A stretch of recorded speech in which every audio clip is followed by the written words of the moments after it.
और जो आरोप लगाया कुछ लोगों के द्वारा, जो आरोप लगाया कि हम लोग बिक गए, ये होगा, अगर ये ऐसा होता तो क्या आज फिर इस तथ्य को, इतना महत्वपूर्ण तथ्य को हम लोग लेके आते सामने?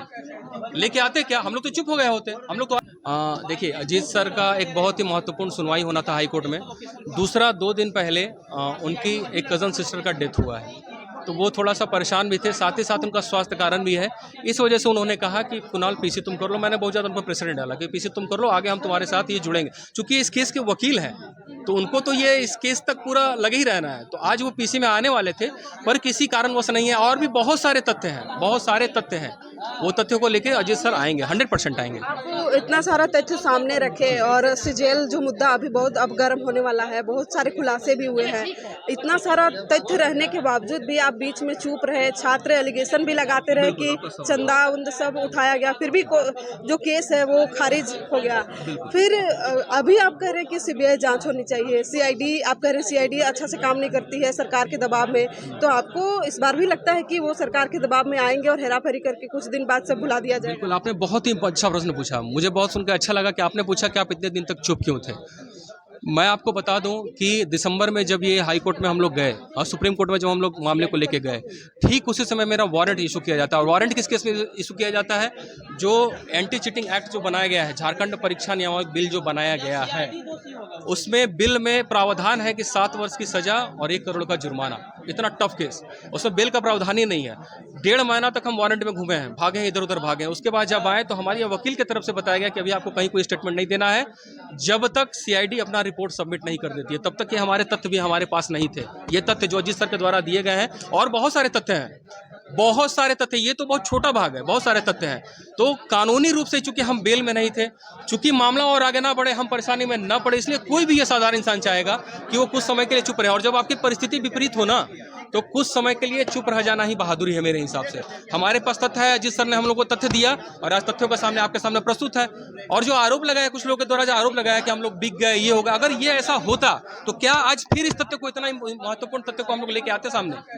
लेके आते क्या? हम लोग तो चुप हो गए होते। हम लोग तो आराम से कहीं नेपाल बंगाल घूम रहे होते। छात्र बोलेंगे कि क्रेडिट का होड़ में जो है नहीं, ऐसा कुछ नहीं है। छात्रों को बहुत कुछ नहीं पता होता। ये पेपर्स हमारे एक्सेसिबल है ही नहीं। छात्रों को बहुत कुछ पता नहीं होता है।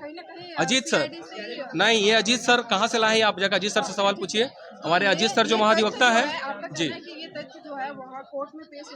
नहीं, तथ्य को कोर्ट में फैब्रिकेटेड पेश किया गया है जांच एजेंसी के द्वारा। हमने आपको बताया, आपने देखा होगा कि 135 प्रश्न, ये देखिए, आप इसका ले लीजिए, ये कन्फेशन हुआ है, ये मेरी बहन कन्फेशन हुआ है 135 से, मेरा नहीं, पेपर है 135। और ऐसे कई एक हैं, कई एक लोगों का कन्फेशन है 135, किसी का डिफर नहीं है। 135 प्रश्न का उत्तर मिला है, प्रश्न भी नहीं, उत्तर, लेकिन इसके बारे में नहीं बताया गया। ये एफिडेविट ही गलत बना के दिया गया। और जिस अधिकारी ने देना चाहा, दबाव में, सरकार के दबाव में पूरी टीम को बदला गया, पूरी टीम को बदला गया। एफिडेविट देखना चाहिए तो मैं आपको दिखा देता हूँ। ये देखिए, ये पहले एजेंसी, ये रविंद्र कुमार सिंह जो मई तक थे, मई के बाद इनका तबादला हुआ, किन कारणों से हुआ आई डोंट नो। इस पे हम लोगों ने सवाल भी हाईकोर्ट में उठाया था। रविंद्र कुमार सिंह जो ये जांच कर रहे थे, इन्होंने देखिए क्लियर बोला है, ये देखिए 100 से 120 इन्होंने क्लियर दिया है उत्तर, इन्होंने हाईकोर्ट में एफिडेविट में दिया है। लेकिन पूरी टीम बदल गई, पूरी टीम बदल गई, डीआईजी मैडम, आईजी मैडम, सब लोग बदल गए टीम का। और उसके बाद जब ये सितंबर में एफिडेविट दिया गया है, ये देखिए सितंबर में एफिडेविट दिया गया है, उसमें यह बताया गया है कि फ्यू क्वेश्चंस, ये देखिए मैं आपको दिखा रहा हूँ, फ्यू 6, देखिए ओनली अ फ्यू, ये देखिए ओनली अ फ्यू, ये देखिए गौर से देखिए, ओनली अ फ्यू। तो सोचिए, एक ही जांच एजेंसी है, एक ही जांच एजेंसी है, बस अफसर बदला गया है। एक का आता है कि 120 प्रश्न के उत्तर थे, वो पढ़े थे, उनका कन्फेशन है, और एक का आता है कि फ्यू, और उसके बाद इस पूरी थ्योरी को बदल दिया जाता है गेस क्वेश्चन के थ्योरी में। तो ये बताइए हम कहाँ गलत थे? उसके बावजूद, उसके बाद भी सिर्फ ये नेपाल एजेंसी तक, नेपाल तक ही हमारा जांच सीमित नहीं था। हम लोगों ने कई एक आरोप लगाए थे, बंगाल के नियामतपुर, उसके बाद मुजफ्फरपुर, बिहार, और कई जगह छात्रों ने आरोप लगाए। ये एफआईआर भी मौजूद है। लेकिन आपको ये जान के ताज्जुब होगा कि एफआईआर करने के बाद जांच एजेंसी जब जांच करने गई, ये देखिए मैं पेपर के आधार पे बात कर रहा हूँ, जांच एजेंसी ने क्लियर बताया है कि नियामतपुर में उस होटल में 120 लोग रुके हुए थे। ये देखिए, मेरा नहीं, ये जांच एजेंसी का पेपर है, मेरा नहीं, 120 लोग। तो मैं ये पूछना चाहता हूं, आप सभी से पूछना चाहता हूं कि इस पे जांच आज तक क्यों नहीं हुआ?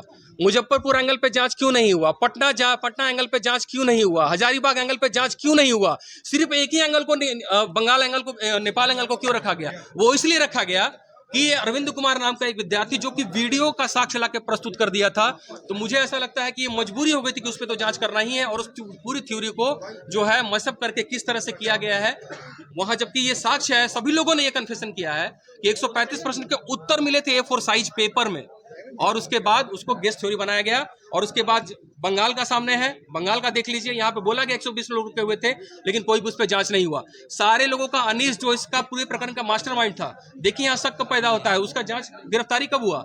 गिरफ्तारी हुआ उसका फरवरी में, जब सब कुछ खत्म हो गया तब। अनीस का घर भी कोलकाता में साल्ट लेक में है और एजेंसी भी जो वेबल है, ये मैं बहुत इंपॉर्टेंट बात बता रहा हूँ, एजेंसी भी जो वेबल टेक्नोलॉजी है वो भी सॉल्ट लेक में है। और उसका जब लोकेशन मांगा गया, जितने भी अपराधी तत्व थे जहां जहां हम लोगों ने दिए थे, जब वहां का कॉल डंप मांगा गया, बीटीएस जिसको मांगा बोला जाता है, किसी का भी कोई डंप कोई जांच नहीं किया गया। इसीलिए प्रश्न चिन्ह खड़ा हो रहा है कि सरकारी एजेंसी पे दबाव बनाया गया है। कि इस बार जो जांच हो रही है जी। वो बिल्कुल लोगों को लग रहा है कि फेयर तरीके से हो रहा है, लेकिन आपका कहना हमको जहाँ तक बुझाया कि आप कह रहे हैं कि इस बार भी दबाव बनाया जाएगा और फिर वही खेल होगा। आगे जो पहले जो चीजें हो चुकी हैं, जो ट्रेंड रहा है पहले जेपीएससी से लेके, उस ट्रेंड को देखते हुए कोई भी है साधारण सा छात्र बोलेगा कि इस मामले को भी दबाए जाने का प्रयास किया जाएगा। यहाँ जितने भी छात्र हैं, जितने भी छात्रों से आप माइक लगा के पूछ सकती हैं, एक सिंगल नहीं कोई व्यक्ति बोलेगा कि नहीं मुझे इस जांच पे भरोसा होगा। That's why we are asking for CBI inquiry.